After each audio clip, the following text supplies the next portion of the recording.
With Indian traffic conditions getting completely out of hand and the number of incidents on the road with people bumping into your car getting, well, more and more every day, it's a great idea to have a dash cam as an added layer of security for your car in case you do have an incident and it's not your fault. It's a great way to sort of show proof.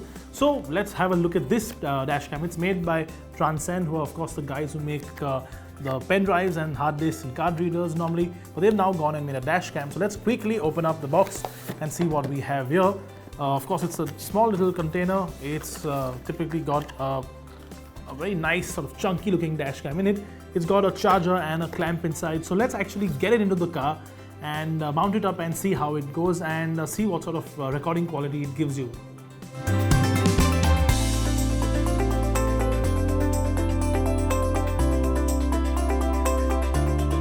It's pretty much a simple installation. You put that little mount on top, which I already have.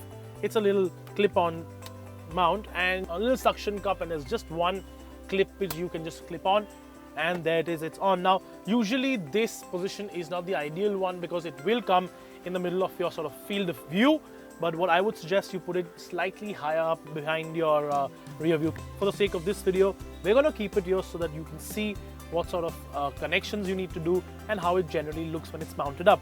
In terms of connections, you get the sort of standard car charger which goes into the 12-volt socket, which in this car is down below here, and you get a little cable which is quite long, so you can actually route it through a different point in the car too. Now you normally have to do it over, there you go, over the mirrors, and if you're really going to install it as a full-time installation, I would suggest you take the sort of roof mounting off, take those side panels, these ones off, and route the wire through them so that you can actually take it behind the dashboard and you can install a separate 12-volt point so that you can hide all these cables away. But well, in this case, we're going to just route it right behind the sun visors and it can come here at the back. So there you have it, it's already recording. How does it actually look? Well, the screen's quite clear, so you can see what the camera actually sees right here. And it's pretty crisp from a first point of view, or a first look point of view. But of course, let's take it out for a drive and let's see what it actually offers.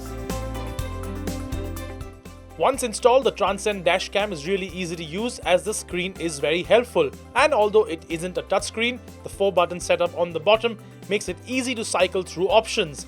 And there are quite a few of them to go through too. The Dashcam offers a plethora of services like a headlamp reminder, a parking mode where the camera can be activated sensing movement, and even a speed alert. But this is, after all, a Dashcam, so let's now talk about how it actually records and, most importantly, the quality of video.